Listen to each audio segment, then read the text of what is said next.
Bismillahirrahmanirrahim. Assalamualaikum warahmatullahi wabarakatuh. Alhamdulillah, puji syukur kehadirat Allah Subhanahu wa taala. Kita dipertemukan kembali pada kegiatan belajar mengajar secara daring atau online pada mata pelajaran sejarah peminatan kelas 12, baik kelas 12 IPS 1, 12 IPS 2 dan 12 IPS 3. Peserta didik sekalian semuanya yang saya banggakan, pada semester genap ini adapun materi kita itu yang pertama itu adalah sejarah kontemporer dunia. Nah, jadi anak-anakku, sebelum kita memulai materi, hendaknya kalian harus membaca buku terlebih dahulu atau kalian harus literasi terlebih dahulu dan membaca pada bagian materi yang sudah kita sepakati, yaitu sejarah kontemporer dunia.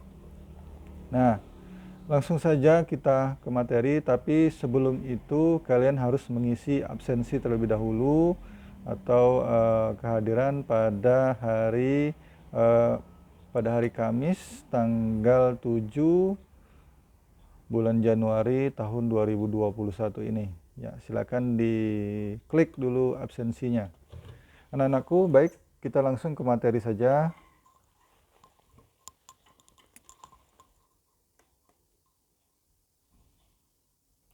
Oke, sejarah kontemporer dunia.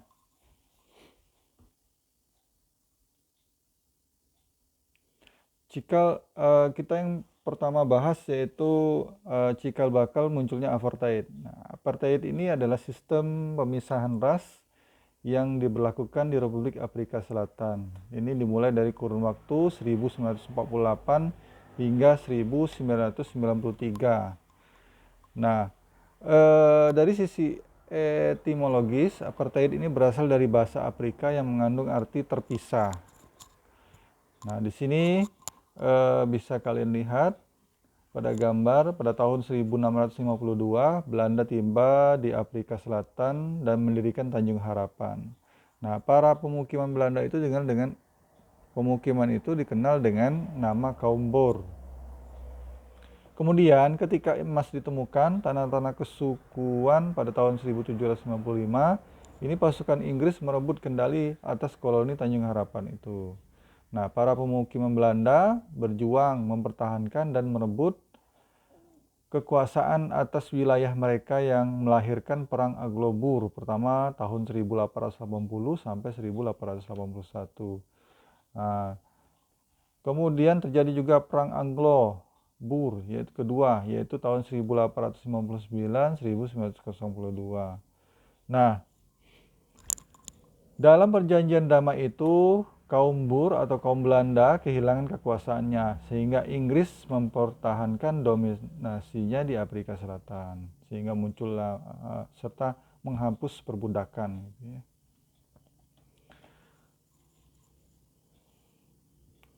Pemberlakuan apartheid. Nah, seluruh warga kulit hitam Afrika dipindahkan ke salah satu dari 10 wilayah suku ini. Nah, dengan demikian sekitar 87% wilayah darat Afrika dikuasai oleh kaum kulit putih. Nah, kemudian semua warga non kulit putih wajib membawa buku izin atau buku kehidupan. Yang kemudian guna mengawasi orang-orang hitam, 4 rancangan undang-undang disahkan, yaitu Undang-Undang Larangan Nikah Campur 1949, Undang-Undang Registrasi Penduduk 1950, Undang-Undang Wilayah Kelompok 1950, secara paksa merelokasi 3,5 juta orang pada akhir 1980 dan Undang-Undang Reservasi Pemisahan Fasilitas tahun 1953. Pemberlakuan apartheid. Nah, ada undang-undang yaitu Sub-Government Act tahun 1959. Undang-undang ini mengesahkan apa yang disebut dengan Black Homeland, tanah air etnis bagi 10 suku kulit hitam Afrika Selatan. Nah, tahun 1948 Partai Nasional memenangi pemilihan umum dan memberlakukan segregasi atau pemisahan total atau apartheid diberlakukan. Periode pertama ini dikenal sebagai Baskap, yang berarti Afrikaner berkuasa supremasi kulit putih. Ya, yaitu dari pusat pemukiman, kemudian lahan pertanian, serta pusat bisnis dan kaum kulit putih. Dan orang-orang kulit hitam dan Asia diusir dari tempat tinggal mereka. Nah, digiring ya. Kemudian perlawanan terhadap apartheid. Pelaksanaan sistem apartheid mendapat perlawanan Kongres Nasional Afrika atau African National Congress dengan tokohnya Nelson Mandela. Bisa kalian lihat fotonya di samping sebelah kiri. Dalam Kongres Rakyat di Klipton tanggal 26 Juni tahun 1955 diresmikan Piagam Kebebasan atau Freedom Charter, yaitu tuntutan dari seluruh penduduk Afrika Selatan terutama kulit hitam. Nah, kampanye ini dimulai dari tanggal 21 Maret tahun 60 di Sharpeville yang didukung oleh Pan Africanist Congress. Perlawanan kita lanjutkan pada tanggal 8 April tahun 1960 ANC dan PAC dilarang oleh pemerintah. Organisasi yang berjuang tadi ya, para pemimpinnya dipenjarakan termasuk Nelson Mandela dipenjarakan seumur hidup tahun 1962 sebelum akhirnya dibebaskan tahun 1990.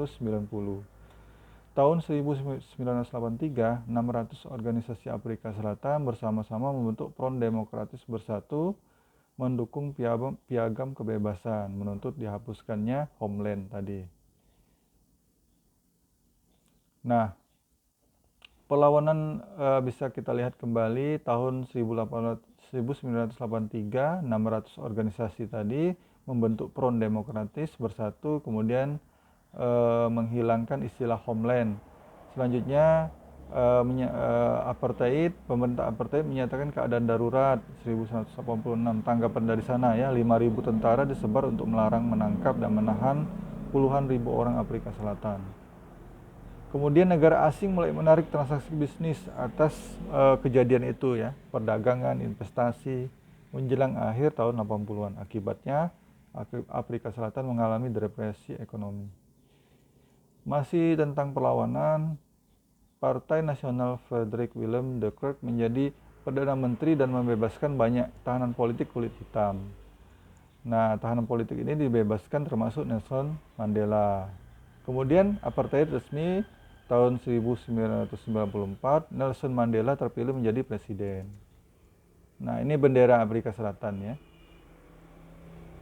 Ini digunakan memanifestasi dari berbagai macam ras yang ada di Afrika Selatan. Ya, pertanda berakhirnya apartheid.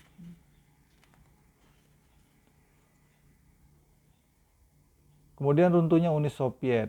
Tanggal 30 Desember 1922 membentuk sebuah federasi yang diberi nama Uni Soviet yang beranggotakan 15 negara bagian: Rusia, Armenia, Azerbaijan, Belarusia, Estonia, Georgia, Kazakhstan, Kirgistan, Latvia, Lituania, Moldova, Tajikistan, Turkmenistan, Ukraina, dan Uzbekistan. Nah, pemimpin pertama Uni Soviet wafat tahun 1924, kemudian digantikan oleh Joseph Stalin. Kemudian kontrol total atas perekonomian Uni Soviet, mengendalikan aktivitas industri, ya, membangun sistem pertanian kolektif dan juga mengendalikan kehidupan politik dan sosial. Tahun 1937 melakukan pembersihan massal atau Great Fork terhadap lawan-lawan politiknya. Nah, menjadikan Uni Soviet sebagai negara komunis terkuat di dunia atau Stalin. Kemudian Stalin meninggal tahun 1953 dan digantikan oleh Nikita Khrushchev. Menerapkan proses destalinisasi, yaitu melenyapkan segala yang berbau Stalin dalam kehidupan politik Uni Soviet setelah beliau meninggal, dan juga mencoba untuk meredakan ketegangan hubungan dengan Barat. Nah, terjadi kompetisi atau perlombaan ruang angkasa senjata nuklir dengan Amerika Serikat. Nah, kemudian tahun 64 Khrushchev diturunkan dari jabatannya setelah krisis rudal Kuba tahun 63 yang nyaris memicu perang nuklir dengan Amerika Serikat. Kemudian posisinya digantikan Leon Brezhnev.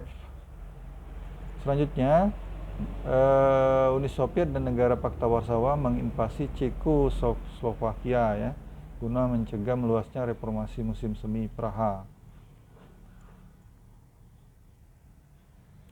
Kemudian runtuhnya Uni Soviet memperkenalkan dua model kebijakan, Glasnost, keterbukaan, kemudian Perestroika, restrukturisasi ekonomi.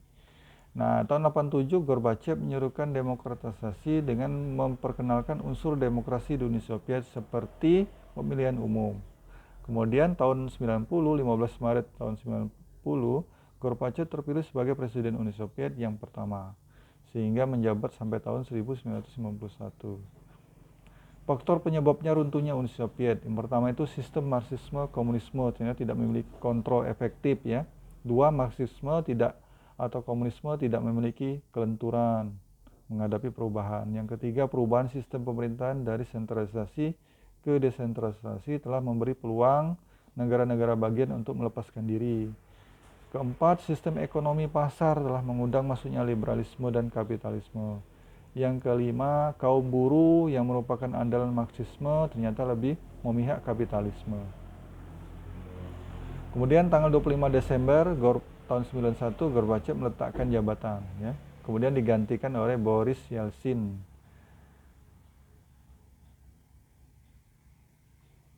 Oke, sampai di sini dulu anak-anak peserta didik untuk materi kita pada pertemuan pertama mata pelajaran sejarah peminatan kelas 12 IPS baik 1, 2, dan 3. Saya akhiri.